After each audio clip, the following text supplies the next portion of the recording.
Welcome to Wine Soundtrack South Africa. Listen to the passion with which producers narrate their winery and their world. In 30 answers, discover their stories, personalities, and passions. Hello friends and listeners of Wine Soundtrack, this is Marina Kaler, and today I have the pleasure of being joined by Meyer from Lomond Wines, which is situated within the Agulhas wine triangle. However, let's start with you. Hannes, please tell me a little bit more about yourself. Thanks for this great opportunity to be able to chat to you today. My name is Hannes Meyer. I'm the winemaker for Lomond Wines, situated in this, of course, beautiful Cape Agulhas wine region, which is really unique. I've been with Lomond now for about 4 years. Been winemaker previously in Stellenbosch, at Simonsig for 10 years, which is quite a well-known winery in South Africa. And it's just so great to be able to make wine now in this really unique wine region. It is a unique wine region, and one that's really come to the fore really over the last 3-4 years. I mean, there have been vineyards situated here for quite some time, but as a region, it kind of was left a little bit by the wayside. So if our listeners were to look at a map of South Africa, where would they find us now? Yeah, that's actually the nice thing about Cape Agulhas. If you anywhere in the world where you talk about Cape Agulhas, people immediately associate it with a place, and it's in the most southern tip of Africa, which is right at the bottom of Africa.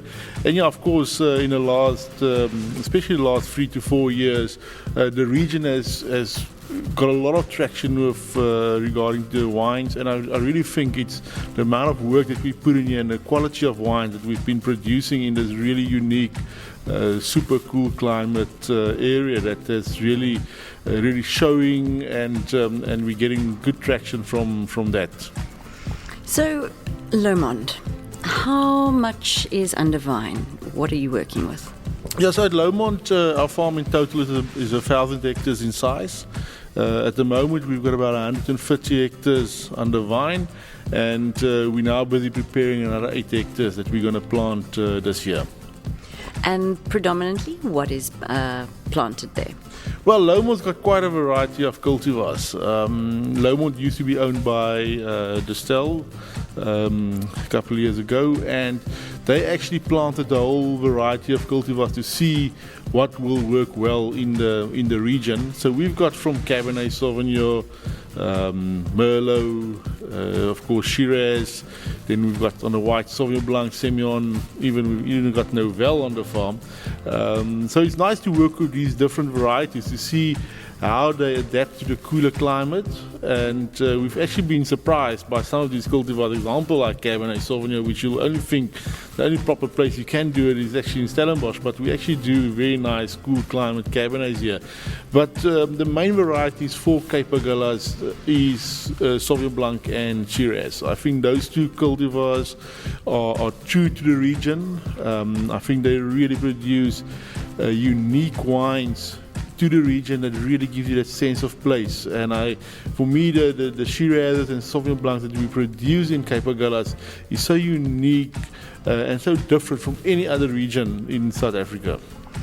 I agree, they really are. They have something that really speaks to the local terroir over here, that's for sure.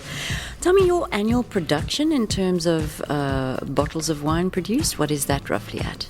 Yeah, so we do, from our farm, we take off at the moment just under 900 tons. So we produce in total about just over 500,000 bottles at the moment, which is great for us. We built our own winery in 2019. Before that, all the wines were made in Stellenbosch, but we just decided if you want to focus on quality, we need to have our own winery to get the grapes into the cellar as soon as possible after picking, not have to transport them all the way to Stellenbosch. So we've really been growing over the last 3 to 4 years at quite a pace, but really exciting. But that's also part of how the region is growing. That people are looking for wines that's unique, that's got a special character to it. Yeah, I think day visitors and weekend visitors are certainly kind of making a note of the region and planning to come out here. It's not that close to Cape Town. It's about a 2.5 to 3 hour drive from Cape Town, depending on where you're leaving from. But having just driven this way, it really is a stunning piece of our country. Hannes, outside of South Africa, where would our listeners potentially be able to find Lomond's wines? Yeah, we're doing very well in the UK, especially on our Sauvignon Blancs, doing really good. The Netherlands is doing very well for us as well. We've got some very good friends there that sell our wines there. In the US, doing well there as well. Again, Sauvignon Blanc. It seems like the international market has discovered Sauvignon Blancs from this region, and hopefully we can grow it, which is great.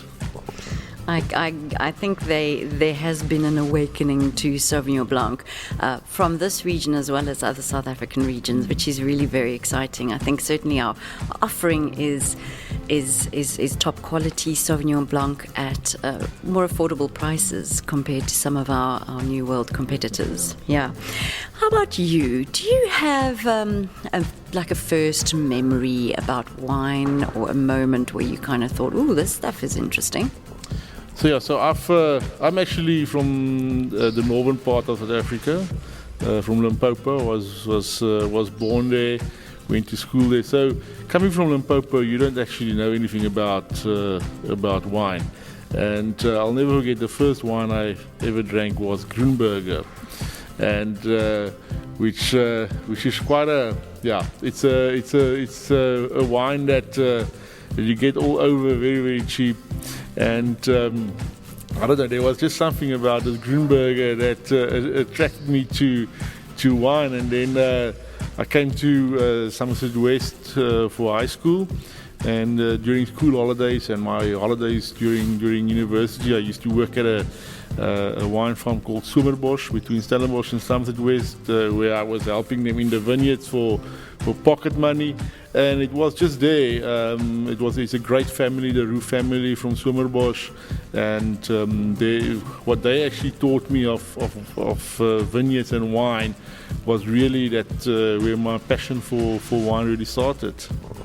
That's a really, really great story. It's so interesting for me as well, hearing where it started, because I've been doing a number of these interviews, and some interesting kind of ways that people have really just fallen into the industry, which I find very, very enchanting. You've travelled the world abroad. You were just chatting before we started the interview about where you've just been to. Have you come across any wines along your travels that really stood out for you, good or bad? Well, I'm a champagne lover. I love champagne. It's bubbles is really in my blood. From my day that at Simonsig, being responsible for the Kaapse Vonkel for 10 years, and I started now making bubbles at Cape Agulhas at Lomond as well. So champagne, of course, is always, if we travel, champagne is always our first stop, and so yeah, that is always great. But I must say, my absolute favorite these days is the Chablis. It's really great, and I think the big love for it, about just before COVID, I had the privilege to travel there, and we were sitting there one day, not having a lot of money, at a small street cafe right on the street, and it was pouring with rain, and we had a small little umbrella, having the most beautiful bottle of Chablis and a salad, because that's the only thing we could afford, but we had at least a proper wine. But sitting there in the rain having this was really a great memory. So Chablis is at the moment my absolute favorite. Your go-to, and it's memories like those that you'll just never forget them. They just stick in your mind. Very, very cool. So, what is the most expensive bottle of wine I can buy from Lomond? So, we've got quite a variety of wines at Lomond. So we've launched a new series of wine called the 7 Rows, which is limited quantities, barrel selected, really the top stuff that we can make. And I do a beautiful wooded Sauvignon Blanc, which is classic Cape Agulhas. It's a wine that won a 5-star plateau already, even before launch. So that one is about 500 rand a bottle. So that's at the moment our most expensive wine. I'd love to try that sometime. I must make a point of that, that's for sure. It sounds really, really interesting. Which wine from your cellar at the moment is kind of giving you the most pleasure? And that can be in any way, whether it's something that's developing exceptionally that you weren't expecting, or in any way, just something that you're excited about. I think my favorite wine of all the Lomond wines is, of course, our SMV, our Shiraz Mourvedre Viognier blend. And I think the reason for that is I just love blends. I love making blends, and it's always that time, the time of the year that we make that blend, for me, is the most exciting. You'll taste every single barrel, and you'll start working on that blend to really get that sweet spot. And I always found myself, especially if you start with this tasting all the barrels, doing the barrel selection. I've walked out there without even knowing, and it's 10 o'clock, 11 o'clock at night. Music is playing loud in the cellar. So for me, that is a really cool wine. I think it's also a wine that's showing a lot of character as well. But just the whole process of putting this wine together, the blending, all the attention to detail that goes to this wine, for me, really, really excites me. It almost sounds like a fun process, like you're just having such fun, such a good time doing it, that it's not work, is it? Well, absolutely, and I think that's the great thing about wine, is that it must be fun. It must be fun, it must be exciting. I've got a lot of friends that makes their own craft beers, and we always have quite a lot of fun around a fire, because I always tell them I think there's nothing more boring than making beer. Because beer is a recipe and every batch must taste the same, where wine is every vintage is different, every blend is different, and that really is it's a product that's really alive. With wine you've got one chance, and it's the first chance. If you mess it up, you have to wait a whole year for the next vintage to try to fix it.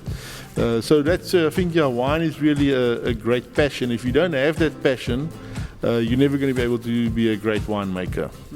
I think that's a very valid point there. Do you believe in a perfect variety? Well, one must be very careful what you say, but I've got a big love for Chardonnay. I think Chardonnay is one of the greatest cultivars around, because you can make great white wines. It's making some of the best champagnes in the world. It's such a diverse variety, which is really cool. And then on reds, quite funny, I love Pinotage. I think Pinotage is also truly South African. And we've made some really great Pinotages in different styles. It's such a diverse cultivar that so many people still need to discover. So I think there's a lot of potential in it. But unfortunately, those two cultivars are not really Cape Agulhas cultivars. You don't really find them in Cape Agulhas. But maybe in future we'll do some experiments, do some plantings, and see how those cultivars will react in this area. I think that could be really interesting, actually, and fun for sure. About yourself, what do you enjoy drinking? Red wine, I know you mentioned champagne and obviously Cap Classique, but what is your go-to, if you're out and about and you can pick anything? Well, at the moment I must say Sauvignon Blanc. Sauvignon is, I've really, over the last 3-4 years, has really fell in love with Sauvignon. And especially discovering Sauvignons from different areas and different pockets within South Africa. And the thing that excites me the most about these Sauvignons, in general in South Africa, people think that Sauvignon Blanc is, you must drink it fresh and young and fresh, and it's almost like a sundowner drink. But as soon as you actually go and you go and find these Sauvignons from these unique regions like Agulhas, and you open up a bottle of 10-year-old Sauvignon Blanc, and you see how fresh and how primary and how great these wines develop, it really is very exciting. And then, of course, I always love to treat myself with the Rhone white varieties, the Roussanne Marsans, which I think is really exciting wines as well. And you're gonna chat to Pierre Ravi tomorrow, which is a great friend of ours from Giant Periwinkle, and he just lives down the road from me in Gansbaai. So we open up all these different varieties all the time and play around. So it's really cool, and the diversity of wines that we've got available to drink is great. And I think, you really made a valid point when you said about the ageability of not only South African whites, but South African Sauvignon Blanc. And we all know the reality is certain wines are made to age and others are made to be drunk right away.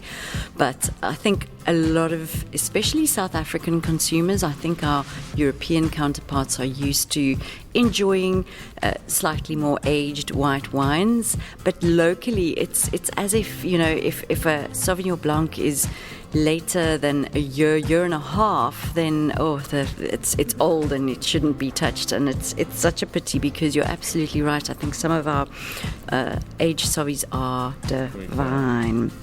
Okay, so do you have any specific hangover cure? You must. Please tell me you do.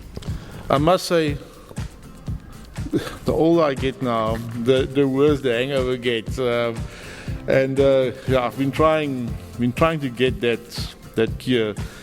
For me, 2 Mybulins and a cream soda, that works the best at the moment. But yeah, it's funny. At varsity, we used to drink like sailors, and throughout the week, and you go to classes the next morning, and you never had a hangover. But now these days, you really need to be careful. Somehow we tend to bounce back a lot quicker when you're younger, and it's gone south for me as well. And just for our listeners, so cream soda is a local fizzy drink it's green, and we refer to it as the green ambulance, especially if you have it the next morning after a big night. So yeah, that's a very common hangover cure, certainly here. What is your philosophy on pairing food and wine? Do you have like a recipe that you follow, or a general kind of rule of thumb, or is your approach more of a see what works? Well, I think we are pairing food and wines, and that is something that we do on a very regular basis at different tastings. And I think that's also a very personal thing. What I pair and you pair what you think works and what I think works 99% will differ. So it's quite a challenge always to get that perfect pairing. And but it's always important that wine and food must always complement each other. And especially choosing wines for pairings, for me, is usually quite difficult, because what is the perfect pairing? We always say, the fruit mustn't be stronger than the wine, or the wine mustn't be. But what is the perfect pairing? And quite interesting is that I did a food and wine pairing it was probably about 15 years ago. I used to be a winemaker at a winery in Fonte called Morrison. And we did a tasting at a very nice restaurant in Franschhoek one evening. And she did a very simple pairing of goat's cheese. It was a dish that contained goat's cheese. And believe me, there's nothing worse than goat's cheese. But we paired that specific dish with a rosé wine. And it's 15 years later now, and that is one of the only perfect pairing that I will ever remember in my life. And even now, these days, if you take a nice dry rosé and you even just take a biscuit with a piece of ghost cheese on, it is really an amazing pairing. So yeah, food and wine pairings is quite challenging. I think it's really personal. I can only guide you what I think can work. People always think that you must have a steak with a red wine. I've paired beautiful sparkling wines with steaks, depending on the age and the style. So there's so many different things you can do. And again, that is the exciting thing about wine, is that you can do all these different things. Yes, of course, they need to complement each other, and mustn't overpower each other. But I think, yeah, it's really a personal opinion. I have had the fortune of enjoying a steak and champagne or sparkling wine pairing, and it worked really, really well. I was really blown away. The flavors really complemented each other. So at Lomond, we've got this beautiful lake and a beautiful grass area, and you're just busy minding your business in the cellar, as you do, and a UFO comes to land on that grassy patch next to the lake. Out comes a bunch of space aliens, and they've traveled a long way, so they are thirsty. What would you pour them to drink? I will definitely start them off with a glass of our single vineyard pincushion Sauvignon Blanc. You can, I just think that's a wine. If you traveled for a couple of hours and you're tired, that for me is always the wine that really, really lifts you up and really just excites you. And it's just a great example of a Agulhas Sauvignon Blanc. And the pincushion is just such a beautiful flower. Can you tell our listeners about the pincushion? Yeah, so actually where Lomond is situated is a very unique region in a sense of the type of fynbos that we get on the farm. So fynbos is a plant biosphere, and it's actually the smallest plant biosphere with the most species. And I've actually never realized how many different species since I've been working at Lomond. So you only need to walk about 50 meters into the veld, and it's with somebody that actually can tell you, and it's actually amazing how many different species of fynbos we've got. So Lomond is very unique, and we're part of the Walker Bay Fynbos Conservancy, and Lomond is also the first and only wine farm in South Africa that ever signed up a servitude towards Fauna and Flora International, specifically for the conservation of fynbos. So we actually get a lot of highly endangered species of fynbos on Lomond, which makes it a very unique area. A lot of the species fynbos species, there's some of the species you only find on Lomond. So we pride ourselves a lot to be part of this whole conservancy on the fynbos, and we work a lot with the conservancy guys. And quite a funny story a while ago is I've identified about 2 hectares of quite nice soil that I wanted to plant vineyards on. So they had to come and do a whole survey. And the conservancy guys came back with a list of 13 highly endangered fynbos on that land. So of course we couldn't plough there, and we decided not to plough there. So I replied to all these greenies, which is all great friends of mine. I told them, imagine if the fynbos grow so well, how well Sauvignon Blanc will do on that. They did not think that's funny, but anyway. So yeah, so the pincushion is a beautiful. It's a protea flower that we found on Lomond. Really bright colors, really beautiful. So we named one of our single vineyard Sauvignon Blancs after this beautiful flower. Then we've got another single vineyard called the Sugar Bush, which is the protea, and then we do 2 single vineyard Shirazes. One is called the Cone Bush and the Catstail. They're all named after these beautiful fynbos that we get on Lomond. Yeah, I love the way you bring the surrounding nature into what you're doing, and the respect that you show for the nature and the beautiful Cape fynbos that we have around this area. So when you were a little boy, I'm sure you didn't want to be a winemaker. What did you want to be? I always wanted to be a farmer, and I've always wanted to actually be a game farmer, and that for me was always my great passion. Now today my brother is a game farmer and I'm a winemaker.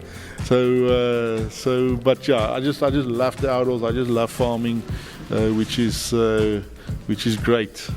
So you can take really nice wine to his game farm where he's working or owning, and go and enjoy the wine with the animals. I think that's a good combo, actually. When you're not working, what keeps you busy? I think we've got too much hobbies at the moment. We had quite a debate at home because the whole garage, there's no place for a garage. All the toys is in the garage. So yeah, I love the outdoors. Love fishing, boating a lot. Ride motorbikes, and just being out and just enjoy what we've got outside there. And what about sport? Do you enjoy doing sport yourself, or are there any sporting teams or individuals that you really support? Yeah, so I used to be quite an active rugby player in my younger days. It sounds like I'm very old, but not really. But today I love cycling. We do a lot of mountain biking, which is great. And where we live here, we're in the mountains here, and we've got really, really beautiful mountain biking trails. And of course at Lomond as also we've got lots of mountain biking trails there. So most of our time on weekends we will usually spend on a mountain bike. Okay. And then are you into music? If you are, what kind of genres do you enjoy? Bands, individuals? Yeah, I won't say. Yeah, I love music. We listen to music all the time, and always loud. And of course, being an Afrikaans guy coming from Limpopo, we listen a lot to a lot of Afrikaans music. But I must say, my favorite guy, especially on a Friday night, after having a couple of glasses of wine, is Bruce Springsteen. Then he plays the loudest in our house usually. I've got this mental image of you standing around singing Born in the USA in your kitchen. What about movies? Is that something you enjoy watching? Yeah, Top Gun is my ultimate, and I was so excited when the new one came out now. So we went to watch the new one last week. It's a great movie. Eh? Yeah, it really is awesome, and it seems that he's just never aging. He looks exactly the same as what he looked like in the 80s. It's incredible. So for a really romantic evening, you're taking your wife out for dinner. What would you order for her to drink? Well, yeah, luckily she's also she calls herself a bubbleaholic. So of course champagne is always the first choice for her. And if you were to give us any piece of advice, just a bit of advice in life, what do you think is the best piece of advice you can impart? Well, live it to the fullest, and enjoy every second of it. I think we're privileged to live in an area that or era that we're living in at the moment, where we've got so much opportunities and there's so much potential that one must really live your dreams and chase it. Chase it. Never let your personality be affected by anybody. That's really not worth it. Life is just too short. And then, of course, drink great wines. That's the best piece of advice I've heard in a long time. Hannes, what would you say is, to date, your proudest achievement at work? Well, there's been a few quite cool highlights in my career, but I must say one of the proudest things I've had was at Lomond in 2018. We decided to build a winery. 2019 was our first vintage, and of course, when the first grapes came in, it was still chaos. It was still a building site, and I thought we'll never be able to make wine there. Of course, for vine, you can't switch a vine off and tell them, listen, we're not ready for you yet.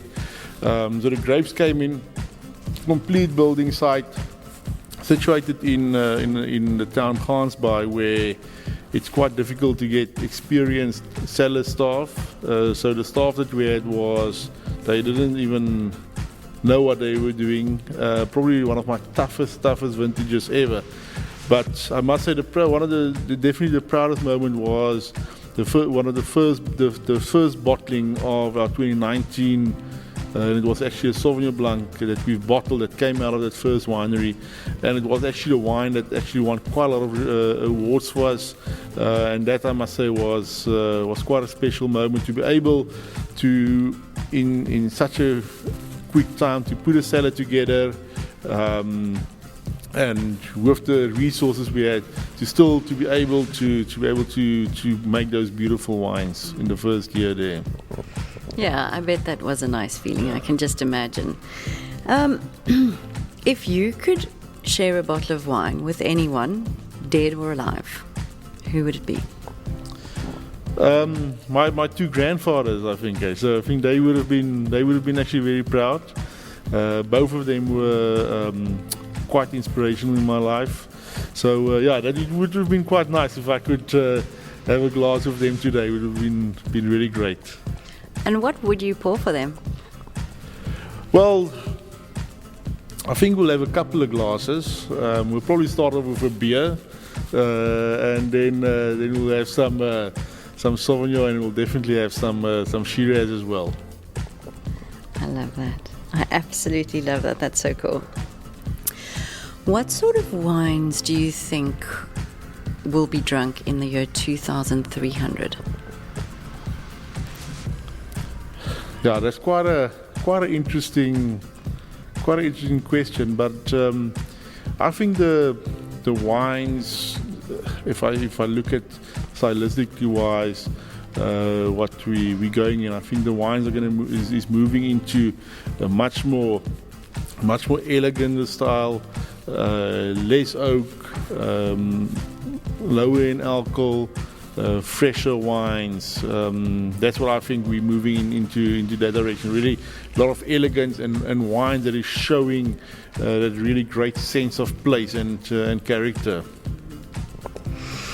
Okay, so Hannes, those aliens have had a wonderful time at Lomond. They're very happy. They've enjoyed the wines, and you had such a good time with them. They invited you to join them on the trip back to go and see their worlds. But they've asked you to bring 3 bottles of wine with you, any 3 bottles from anywhere in the world. What 3 bottles would you take along on your out of space journey? Well, I'll definitely take our. I do a beautiful Semillon at Lomond, one of our 7 rose wines. I'll definitely take my Lomond Brut 2018 with. And then of course a Puligny Montrachet. So I think with those 3 bottles we'll have quite a lot of fun together. I'm sure you will. Tell me, is there a winemaking area anywhere in the world that you still would really like to explore? Yeah, there's actually a lot, but I think this the Spanish wine that's really I don't know a lot about it. I've tasted quite a few Spanish wines over the last couple of months, but I think that's an exciting area in the world and exciting wines. And then the Spanish wines and Argentinian wines actually, and just the people for me so interesting, the way that they're really passionate about their wines, about their areas, their foods, and I think it's really, we've got a great, actually we're going to have a good connection, because in South Africa we love our foods, we love our wines, so I think it can be really interesting to go and see those two areas. I think we do have a lot of cultural similarities. Yeah. We're almost done. Before we finish up, I want to play a little game with you. So, I am going to name 3 varieties, and you are going to pair each one with either a song or a music artist, or even just the genre, if you can't get too specific, that you think it pairs well with, and tell me why. So, we talked about it earlier. Let's start with Roussanne. Roussanne, I think Roussanne can be quite classical, with classic musics. I think Roussanne is just one of those cultivars that has got so much elegance. It's one of those cultivars that really makes you sit and enjoy it, instead of standing upright and dancing with your glass in your hand. You must actually sit and enjoy a glass of Roussanne. It makes you think. It makes you think, exactly. Okay, because you said it was one of your favorites, let's talk about Chardonnay. Chardonnay, you can put, Chardonnay is, you can put Bruce Springsteen on for Chardonnay. Definitely, because Chardonnay can be quite a loud wine, if it makes sense, and there's nothing nicer than playing Bruce Springsteen super loud and have a glass of Chardonnay. Especially one from nice limestoney soils. Exactly. Okay, I'm going to finish off with Sauvignon Blanc, because you said that was your current favorite. Yeah, Sauvignon Blanc, Afrikaans music. I think I just love Afrikaans music, and part of my culture. And Sauvignon Blanc is just that wine that's really lively. It's really zesty. It's interesting, and it's got so many different layers. And I think it's also definitely the white wine that the Afrikaans community drink the most as well, which is great. It is a very popular varietal here in South Africa, indeed. Hannes, thank you so much for spending a bit of your day with me and for sharing a bit more about yourself with me and our listeners. Before we sign off, please will you share just where our listeners will be able to look Lomond up online on social media platforms, and what they could potentially expect if they were to make their way out to the farm. Okay, great. Yeah, thanks for the time. Yes, Lomond is you can go to the Lomond website, www.lomond.co.za. We've got quite a nice website where you can see where you can find our wines all over the world. But of course, the best is to come to the farm. We are situated in the Agulhas wine region, between Gansbaai and a small village called Bos, which is quite an interesting little village.